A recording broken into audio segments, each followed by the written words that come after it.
Do you remember what I told you when I found out that you were the Arrow? You told me I saved your life. Now I get to save yours.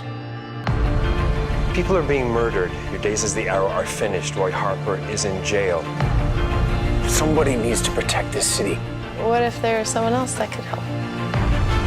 So it's a team up. High five! I'm still trying to save you, son. I don't need saving. I'm gonna break Roy out of prison. Everything I did, everything that happened has led me right here to this moment.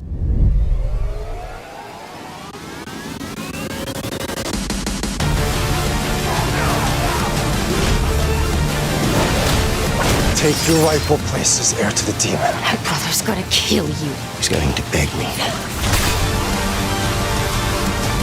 Birth and rebirth are violent acts.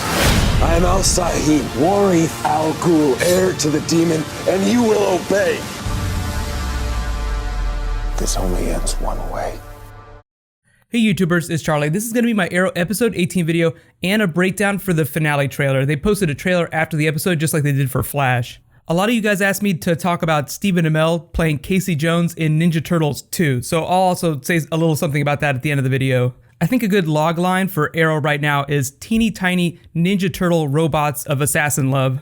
Just in case you guys don't want to know anything about that Arrow finale trailer, I'm going to start with episode 18 stuff first. So just careful for spoilers from the episode if you haven't seen it yet. Starting with number 5, Dark Knight Returns police chase scene. Arrow itself is informed by a lot of the visual and thematic cues in the Dark Knight Returns trilogy, and this is very much like the scene in Dark Knight Returns when the police were chasing Batman through the streets as he was trying to chase down Bane. Bane used the city as a weapon against Batman. Ra's al Ghul is using Starling City as a weapon against Oliver.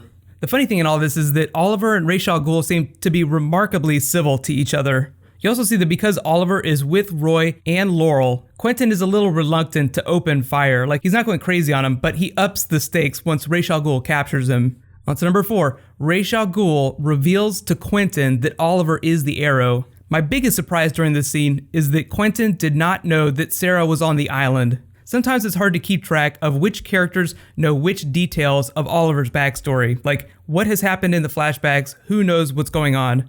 Like the Hong Kong stuff, he just started opening up to Felicity about Hong Kong in the first episode of season 3. So there's still like a lot of stuff that everyone does not know about him. Not including his identity, because that was a big WTF reveal too. Moving on to number 3, Quentin reveals that Oliver's the Arrow on live television. This reminded me of a very notable Spider-Man scene from Marvel's Civil War event.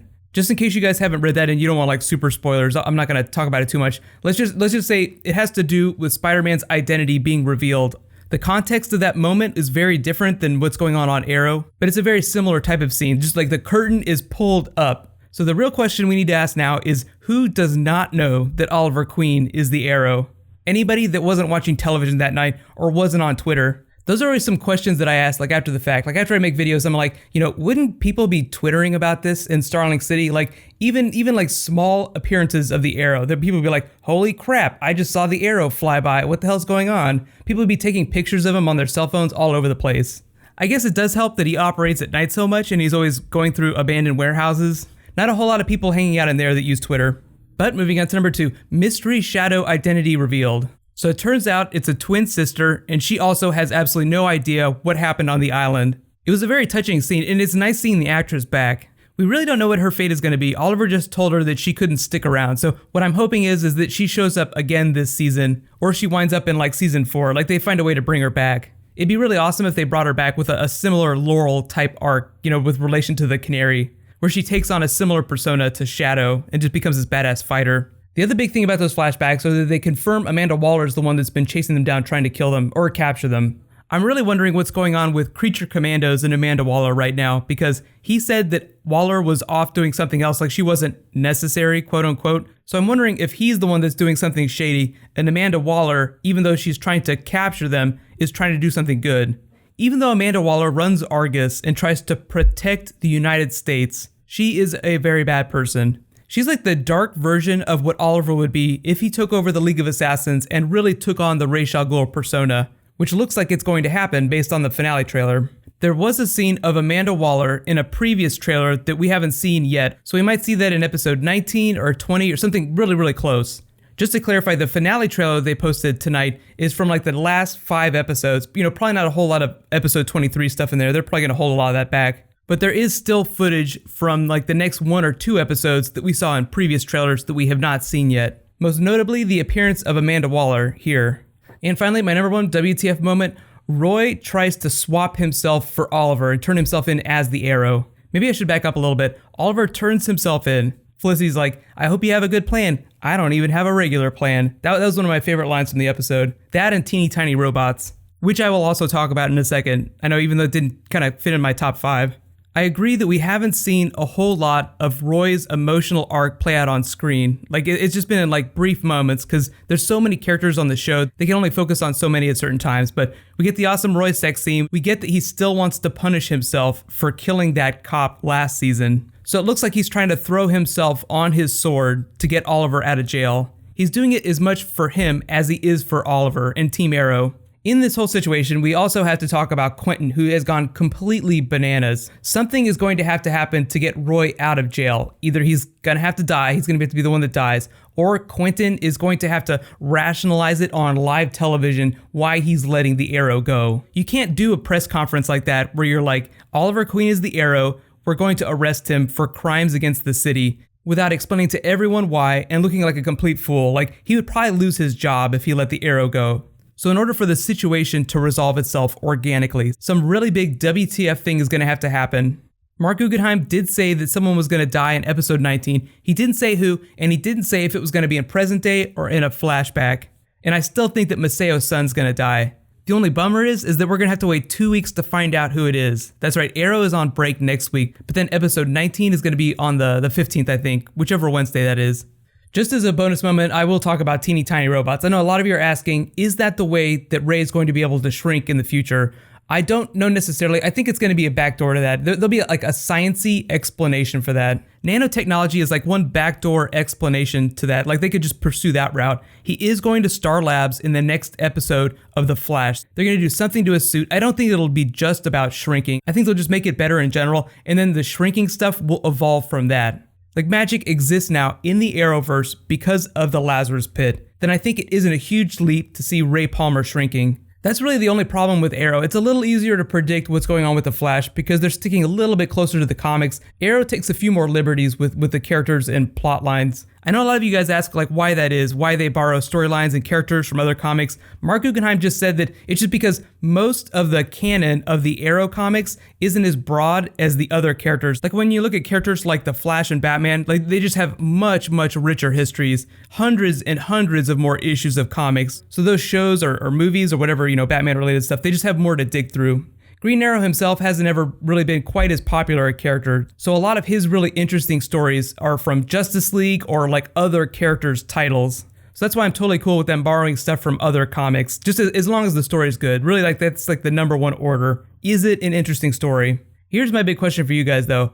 Because, Roy is now in this situation and they can't just let him go, how do you think they're going to resolve that? Do you think that Roy is going to have to die? Or do you think that Quentin is going to like come to some realization and try to rationalize it to the city and say, okay, we need the Arrow. We have to let him do his thing. Those are really like the only 2 reasons I can think of to let him go. It's like, either we need him so bad that it doesn't matter what he did and the damage he caused, or he's dead, so we don't need to pursue a case anymore.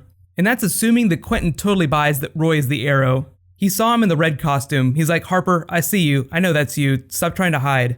Quentin is like so mixed up in the head. It's hard to tell what he believes. He's going on like pure emotion right now. I would say though, he still thinks Oliver is the Arrow, but because everyone else visibly saw that Roy unmasked himself, like, he kind of has to go with that. At no point in that press conference did he tell the world that the mysterious leader of an assassin organization told him Oliver's identity. Like, he can't reveal Ra's al Ghul to everyone.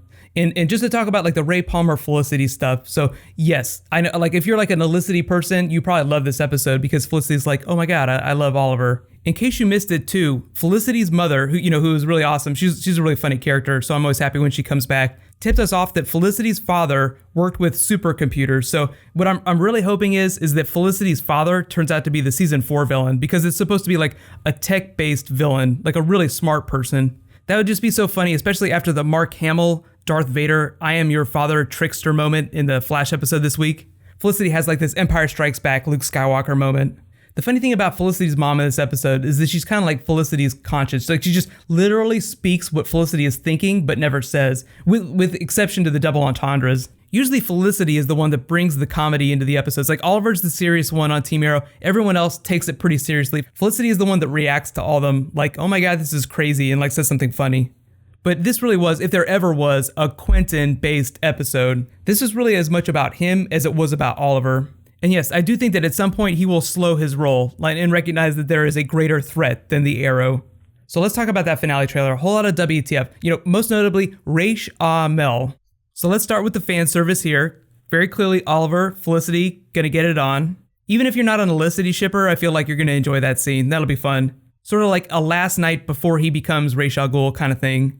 Most of these scenes look like they're from Nanda Parbat. And this woman here, this mysterious woman that gets a close-up, she has to be an important person. They don't give background characters big close-ups like this. So she is either Nissa's mother, or she's like an older version of Talia al Ghul. Based on the way she's dressed, she does look, very, very much older. I think that she's Nissa's mother. Nissa and Talia in the comics have different mothers, so I think that that's why that's possible. They did say that they were open to bringing Talia on the show, but she would always be second to Nissa. Like they're just like such big fans of Katrina Law. They're backing her. Any League-based story with a daughter of Ra's al Ghul will always be with Nissa. But that doesn't mean that Talia does not exist. It's very much like a to be determined kind of thing. My favorite part of this trailer though is when Oliver calls himself Al-Sahim, you must obey me. So let there be no mistake, especially given the Flash trailer, the Flash finale trailer, Oliver Ra's al Ghul is happening. The real question now is how is he going to stop being Ra's al Ghul eventually? Is it going to happen in season 4? Like, will this spill over to next season? I know a lot of you guys are asking me about like Flash time traveling and resetting things so that Oliver doesn't end up becoming Ra's al Ghul at the end of the season. I feel like that would be a giant middle finger to the audience. So I feel like if the Flash completely reset the timeline, it'd be like telling us none of the things that have happened this season on Arrow specifically matter. So why would they film it if it didn't matter? Why would they spend millions of dollars doing this? So I don't think that time travel is going to be the solution to Oliver being Ra's al Ghul. It's more likely that he'll find some way to restore Nyssa as the heir so that he can take back his persona as the heir and go back to Starling. Thematically, that's usually what you see in series like this. Like something will happen in the premiere to shake the characters up, completely change the paradigm, the dynamics between the characters, and then by the end of the season, everything will be reset to baseline. It's like you take your toys off the shelf, you play with them, then you put them back at the end.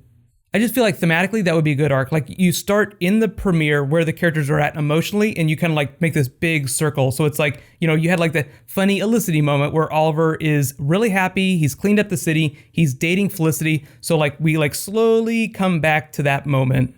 There have been rumors though that in like the last couple of episodes of Arrow, we're going to get a teaser for who the villain is going to be in season 4. So I'm actually really excited about that. They will have a really fun way of teeing up the big WTF stuff that'll be happening in season 4. And Stephen Amell actually said the thing that he is most excited for fans to see, at least after the finales this year, is the season 4 trailer that they're going to show at Comic-Con this summer. If you guys are big wrestling fans too, Stephen Amell did say he's going to go on like WWE Raw at some point, maybe before the end of this year. It sounds like it's going to happen sooner rather than later. And with respect to the Ninja Turtle stuff, I'm actually pretty excited. Casey Jones, he feels like he totally fits in that universe. Really, he's just trading the bow and arrow for a hockey stick. Like imagine a darker, poorer version of Oliver Queen. Even though technically right now Oliver's assets are frozen, so he does have $0. Just a quick reminder on the schedule. So Arrow and The Flash are on break next week. Then the week after that, they both come back. So the next episode of Arrow will be episode 19. The next episode of The Flash will be episode 18, the Atom crossover. So be sure to subscribe to get those videos. In case you haven't seen it yet, I did a breakdown of the Flash trailer and the Flash episode this week. You can click here to watch that. And you can click here to get ready for Marvel's Daredevil, which is premiering in a couple weeks too. I'm going to the premiere tonight, so I'll probably do like a non-spoilery review of that tomorrow. So get really excited. It's gonna be a lot of fun. Everybody, let's high five. I'll see you guys soon.